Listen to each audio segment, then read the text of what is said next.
जाजपुर सहरर कियानाड़ी छक निकटरे मां सुवर्णमुखी ट्रक और टिपर मालिक संघ पक्षरु एक सफेई कार्यक्रम अनुष्ठित हो जाइछि। केंद्र सरकारंकर स्वच्छ भारत मिशन माध्यम स्वच्छता ही सेवा को सफल करने उद्देश्य सकाळु संघर सभापति संजय बेहेरा नेतृत्व में संपादक लक्ष्मीधर जेना, उपसभापति मानस थल, कोषाध्यक्ष अशोक साहू समेत समस्त सभ्य माने एही सफेई कार्यक्रम में सामिल होइथिले। लक्ष्मीधर जेना मां Suvarnamukhi truck tipper owner association संपादक अच्छी। आज आम आमर सभापति ट्रक ओनर एसोसिएशन तरफ उपस्थित होती आमर उपसभापति मानस रंजन धल भी अच्छा बहुत आमर समस्ते गाड़ी ओनर भाई माने एठारे समस्त उपस्थित अच्छु।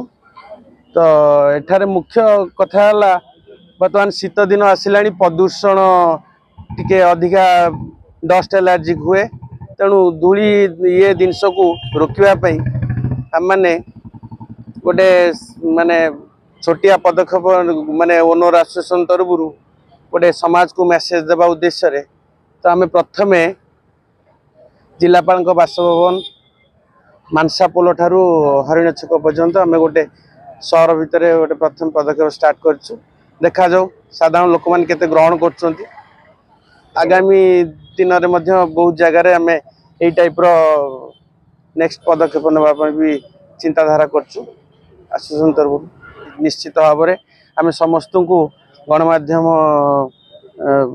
माध्यम आम विनीत अनुरोध करुचु एबाटे बहुत गुड़ाए घाट बाली सैरा सब अच्छी। तो से जो गाड़ी माने आमर जो मेन मुख्य सहर रास्ता दे जावासा करें गणमाध्यम द्वारा अनुरोध करुचु जे तांकर जो सरकारी नियम अनुसार जो पाल घोड़ी की ये करवा भल मंद ये सब जिनस को निहाती ध्यान रखिए।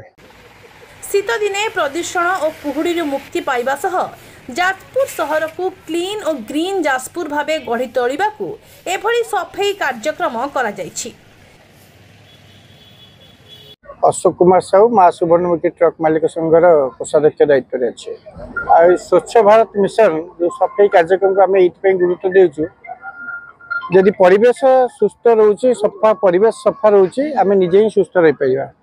तेणुक स्वच्छता ही मूल मंत्र तो महात्मा गांधी का आदर्श आम से स्वच्छता को लोक समाज आने लोक नजर को आने आम ए दृष्टांतमूलक कार्यक्रम ग्रहण कर प्रथमतः आम कलेक्टर रेसिडेंस पाखु ये जो छक पर्यंत आम प्रथम कर कार्यक्रम आरंभ कर भाव में आगु को भी आम कार्यक्रम जारी रख।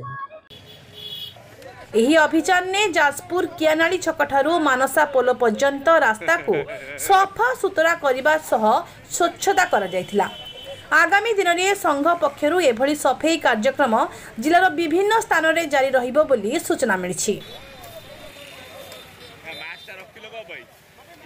अरुण कुमार नंद मां सुवर्णमुखी ट्रक संगठन सदस्य अच्छी। गोटे समाज गोटे आम ट्रक संगठन तरफ गोटे संदेश एवं उपदेश कले भी अचुक्ति हम ना कारण वर्तमान बहुत देख कलकाता बॉम्बे दिल्ली कलकाता प्रदूषण बढ़ी चलला ताकू रखापी आम एक छोट पदक्षेप आम ट्रक संगठन तरफ नहीं तेणु देखा जाऊ आम भावुँ यहाँ बहुत आगामी दिन में बहुत बड़ सफलता अर्जन कर।